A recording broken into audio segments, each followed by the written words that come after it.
4:30ला कार्यक्रम संपला, घरी गेलो आणि सगळे कलाकार 1-1.5 तास झोपले असले मुश्किल, तरी समाज प्रबोधन करताना अंगामध्ये ताकद येते, ऊर्जा येते. त्याप्रमाणे ही ऊर्जा कोणामुळे येते? कोणामुळे? तलवार एक धारी, तलवार एक धारी तर भीमा दुधारी होता, लाखो करोडोला भीम माझा एकटाच भारी होता. तलवार एक धारी तर भीमा दुधारी होता, लाखो करोडोला भीम माझा एकटाच भारी होता. साऱ्या त्या पुढाऱ्याला भीमाचा धाक होता, कारण भीमराव माझा भारत देशाचा बाप होता. इसीलिए कहता हूं, अब्दुल कलाम आजाद ने मिन्नत खरीद ली थी, सुभाष चंद्र बोस ने तख्तावरदार खरीद ली थी, गोली खाकर गांधी ने जन्नत खरीद ली थी, गोली चलाकर नथु ने लाला खरीद ली थी, लेकिन एक कलम चलाकर, एक पेन चलाकर मेरे भीम बाबा ने इस भारत की इज्जत खरीद ली थी, इस भारत की इज्जत खरीद ली थी. बड़े पैदा ना होता वो मसीहा, पैदा ना होता वो मसीहा तो खुशियों का सिलसिला नहीं होता. बेरा देती है जमीन, आसमान का रंगीला नहीं होता. भारत तो कब का कंगाल हो जाता है यारो, इसे भीम जैसा हीरा नहीं मिला होता, इसे भीम जैसा हीरा नहीं मिला होता. या भीमाची पत्नी रमाई कसे दिवस काढले? फाटक्या लुगड्यामध्ये. काय कमी होतं? जर बाबासाहेबांनी एखादी नोकरी केली असती तर नोकरीच्या माध्यमातून बाबासाहेब बिझनेसमॅन झाले असते. काही क्रमाला कमी पडू दिला नसतं, पण रमाईच्या नशिबी काय आलं? फाटकन लुगडं. आज माझ्या भगिनी बस जरी पैठणी, शालू, तऱ्हेतऱ्हेच्या साड्या पेरून आलेल्या आहेत. खरं सांगा, आज जयंती आपल्याकडे होती, तुम्हाला प्रश्न पडला असेल की आज मी साडी कोणती नेसू? त्यावेळेस रमाईला माझा प्रश्न पडत होता, कोणता? संध्याकाळी जेवायला काय बनवू? संध्याकाळी जेवायला काय बनवू? साहेब कुठे होते? परदेशामध्ये होते. साहेब दौऱ्यावरती होते. वरळी गावातली कथा रमाई शेणा गोऱ्या जमा करते आणि ब्राह्मणांच्या बायका तिकडून पेरा फटका घालायला आल्या. रमाईला पाहिलं आणि म्हणतात, हीच काय ती बॅरिस्टरची बायको? काहीची परवड, मळकर लुगडं, पिके लागलं लुगडं, डोक्यावरती पाटी, शेण्या गोऱ्या. रमाईनं ऐकलं, रमाईला वाईट वाटलं, रमाई नाराज झाली. माझी रमाई नाराज झाली, पण माझ्या रमाईनं त्या महिलांना असं उत्तर दिलं ब्राह्मणांच्या, नका गसू आया बायानो, नका गसू आया बायानो. आया म्हणजे पूर्वी लोक पहिली सून सासूबाईला आया म्हणायची, आई म्हणायची, आई म्हणायची, आई. बाया म्हणजे मोठी जाव.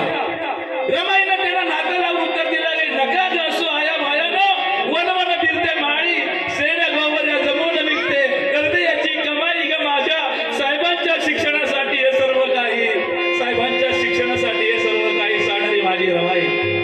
बाबासाहेबांच्या अंधारीमय जीवनामध्ये एवढी प्रकाशित झाली की या दिव्याला लाज वाटावी ती रमाई. बाबासाहेबांच्या दुःखी संसारामध्ये एवढी ग्रासून गेली, एवढी ग्रासून गेली की या दुःखाला लाज वाटावी ती रमाई सादर करतोय. पोरं पटापट मरत गेली. शेवटचा क्षण राजगृहातला. रमाई मृत्यूवर असून जाते आणि बाबासाहेब आपला स्टडी रूम मध्ये अभ्यास करतायत. किती मोठा त्याग आहे बघा ना. नवरा अभ्यास करतोय, माझ्याकडे जीव जातोय, पण त्या नवऱ्यावरती रागावर असं कधी रमाईला मला आणलं नाही. रमाई माझी पटकन बोलून गेली, साहेब जरा इकडे या. बाबासाहेबांचं लक्ष नाही. दुसरी हाक पडली, साहेब जरा इकडे या. तिसरी हाक पडली, साहेब जरा इकडे. तेव्हा बाबासाहेब गेले. रमाला म्हणतात, रामू तुला काय झालंय? रामू म्हणते की या जगामधून कदाचित माझा शेवट होईल, पण तुम्ही कधीच थांबायचं नाही.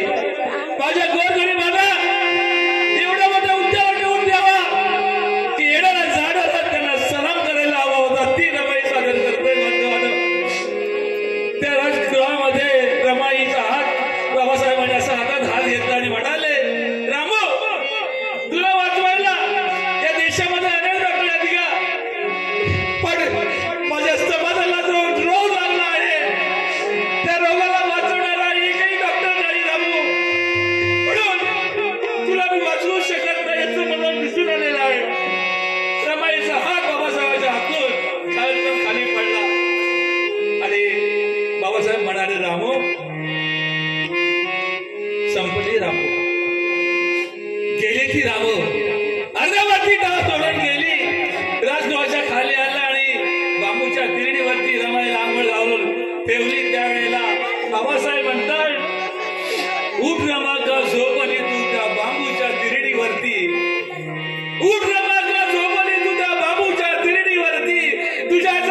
भगिनींना एकच विनंती करणार आहे, बांधवांनो, तुम्ही तुमच्या बायकांना आणि भगिनींनो, तुम्ही एक एक नऊवारी लुगडा आपल्या घरी ठेवा. ते एवढा नेसा, एवढा पेना की ते फाटला तरी टाकू नका, त्याला तिगडी लावा आणि मस्तपैकी तिगडी लावल्यानंतर तुमच्या ट्रंक मध्ये किंवा कपाटामध्ये ठेवा, जेणेकरून माझी रमाई तुमच्या ट्रंक मध्ये जिवंत दिसेल. आम्हाला अशी रमाई जपा, अशी रमाई जपा, माझी रमाई तुमच्या कपाटामध्ये मला जिवंत दिसेल अशी जपा. कारण आज ती वाटकल दिसली, पण तुमच्या वाट्याला एखाद्या सणासुदाला कोणती साडी नेसतो हा तुम्हाला प्रश्न पडतोय. आजची आमची बहिणी नवरा ऑफिस मध्ये निघाला की बाय बाय करते. रामू आमची कधी साहेबांसमोर आली नाही हो, दरवाजा घराकडे उघडते, जा म्हणतेस. आमची बहिणी काय म्हणते, जा ऑफिस मध्ये बाय बाय. थोडा पुढे गेला की म्हणते टाटा, आणखी थोडा पुढे गेला की म्हणते सी यू. जीव काय राहत नाही, मन काय भरत नाही. ती घराकडे दरवाजा लावते, विंडोवरती येते, विंडो ओपन करते आणि म्हणते डार्लिंग. बायचं पोट आता पडलं. म्हणजे एवढा हलकटपणा नवऱ्यासाठी माझ्या रमाईनं काय करावं, काय करावं. तर पटापट 4 मुलं गेली, गंगाधर, रमेश, हिंदू, राजरत्न. रमाई रडते, साहेबांना काय सांगू, त्यांच्या अंगावरती कपट टाकायला पैसा नव्हता. रमाईनं आपलं पाटकं लुगडा पाडलं आणि राजरत्नाच्या अंगावर कपट म्हणून टाकलं. ती रमाई या ठिकाणी सादर करतोय. तुम्ही रमाई सारखी लुगडी नेसा, तिगडी लावा, जपून ठेवा. तुम्ही नेसासाठी आग्रह करणार नाही, परंतु रमाईला तुमच्या घरी जिवंत ठेवा. ऐकूया गीत.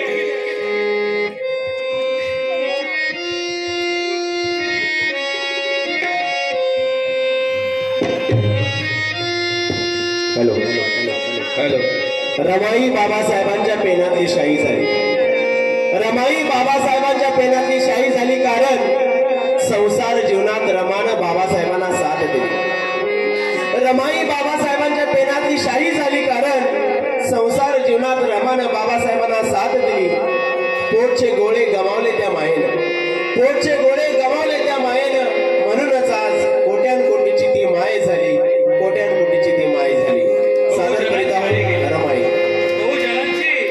बहुजनांचं जीवन ललित राही, बाबासाहेबांच्या पेनातली ती रमाई शाही. रमाईचा आम्हाला मायेचं दूध प्यायला मिळालं. रमाईचा आम्हाला मायेचं दूध प्यायला मिळालं म्हणून एक शेर अदा करतो. ये हकीकत है कोई भ्रम नहीं, ये हकीकत है कोई भ्रम नहीं. हमारे दिल में किसी का गम नहीं. माँ रमा तेरा दूध तो हमने पिया नहीं, माँ रमा तेरा दूध तो हमने पिया नहीं, लेकिन 14 तलब का पानी तेरे दूध से कम नहीं, तेरे दूध से कम नहीं माँ, तेरे दूध से कम नहीं.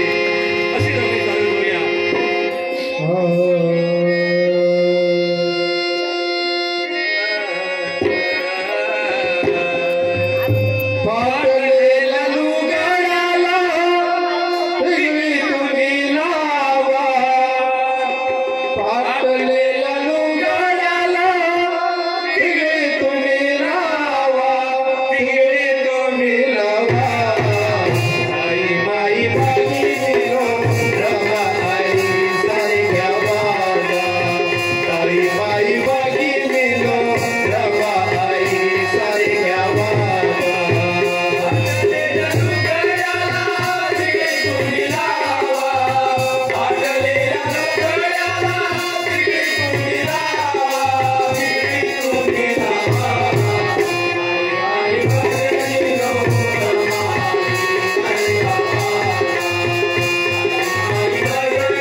ब्राह्मणीचा